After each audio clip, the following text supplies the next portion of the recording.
I will say observers are not worried, except to the extent that they raise a very important issue with our politics, an issue that has been discussed in studios and at seminars, the language that is often used in our politicking. I would have sympathized with the national executives and the concern that they raise, because the matter that they raise is one that deserves the attention of every lover of democracy. Except that my sympathies are limited by my assessment and appreciation of what the NPP celebrates. You know, Randy, if you look at the Media Foundation for West Africa work on insults in our politicking,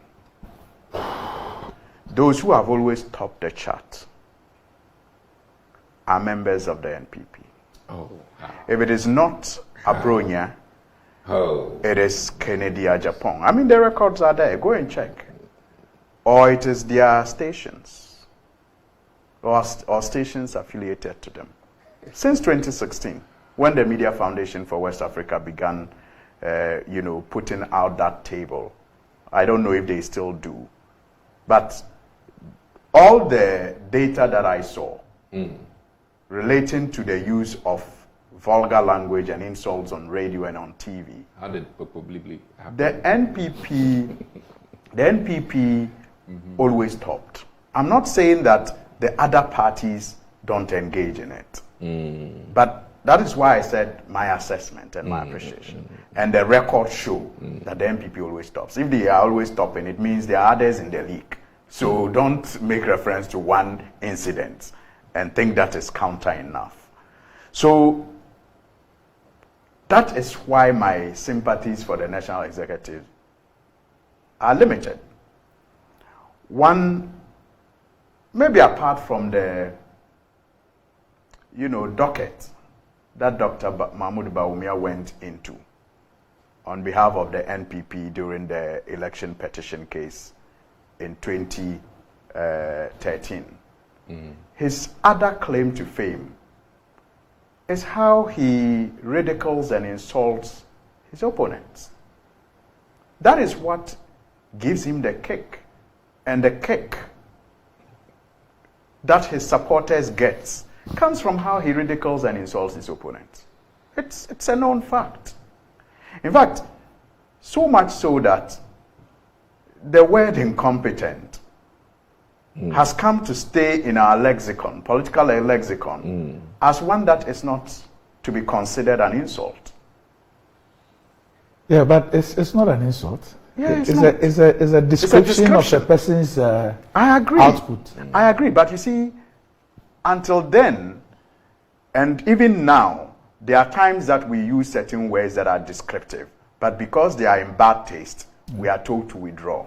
We are told it's not nice. But I'm saying that Dr. Bawumia's claim to fame is how he has, even to the extent, gotten all of us to accept this unpleasant word or description of his opponents. And we laugh about it. And it gives him, his standing in the NPP. In fact, those are some of the things he refers to as the sacrifices he has made to for the NPP. Kennedy Japan has been celebrated many times by NPP supporters for the vulgar language he uses against his political opponents on his platforms. Or his own party. Many times the celebration is about the language he uses against his opponents. So where were these national executives? That's why they say that the danger with riding a lion to go for a hand is that you may just end up in its belly. and that is what they are practically faced with. And that is why my sympathies are less for them. Because if you have celebrated that being said against your opponent, when you are competing amongst each other, why do you think that character that you have nurtured will not show? So don't be surprised when Kennedy Ajapong, wants to know the kind of strategist that you are when the,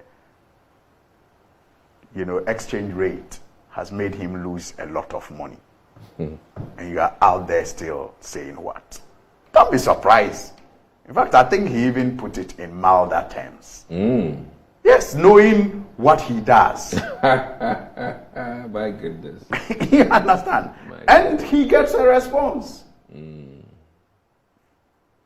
from Dr. Bawumia. So I am really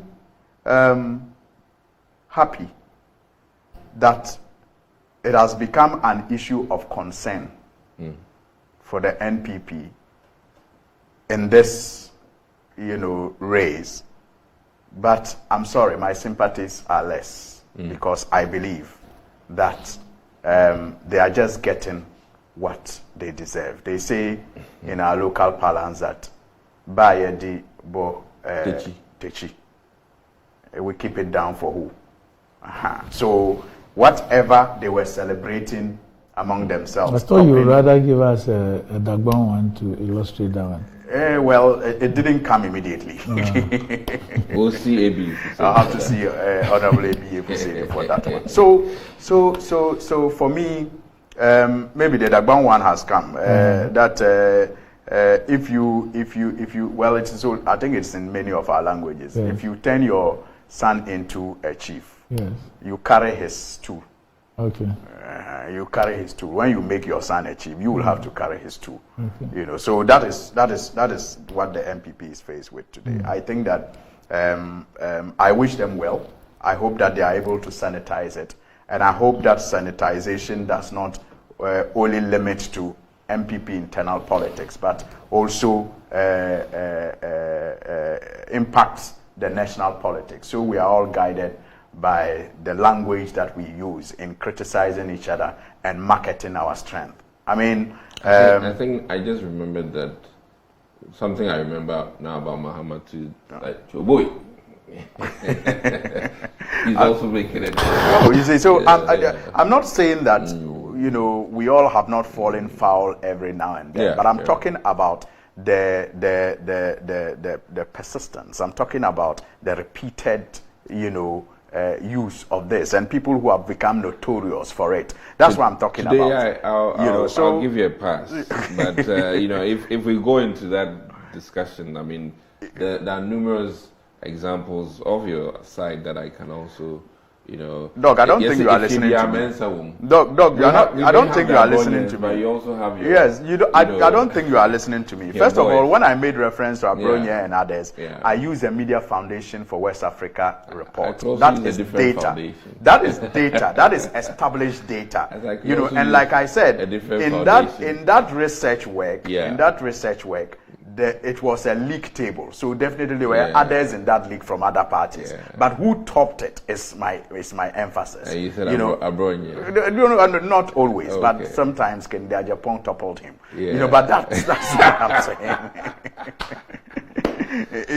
But ranking. But that's interesting. But on the issue of the coalition, can I wrap up?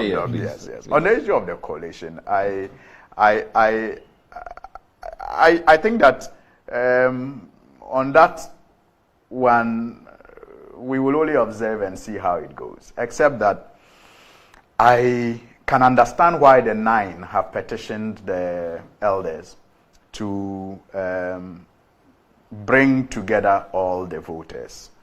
And it reminds me of the caution by Dr. Afarijan when it comes to regional coalitions that the Electoral Commission introduced in the last election, and how that can be susceptible to manipulation of, election results.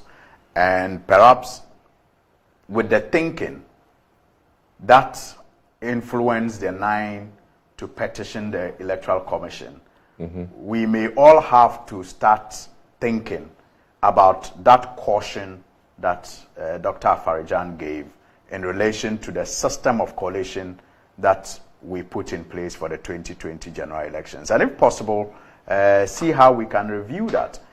Because if we all agree that it is susceptible to manipulation of the results that are collated, then it is better that we do away with it. Because in every election, you do not want anything that will give anyone the opportunity to doubt the outcome of the results. The fact that it is susceptible does not mean it will be manipulated. But once people, have the idea that it can be used to manipulate the results, you don't want that. And so you may want to take it out. And I think it is that same fear that these 9 aspirants have, for which reason they have petitioned. And if that fear exists in the NPP, where the electoral system and the numbers will be that small, then I think that we must be concerned as a nation when it comes to the national elections and the regional-based coalition that was introduced. And Dr. Afarijan obviously is no novice when it comes to election matters. And if he raised that point, I just hope that after the primaries of the NPP, we can take a cue from the petition of the 9 within the NPP and begin to have a conversation around whether or not we can do away with this regional coalition that the Electoral Commission introduced in the last election.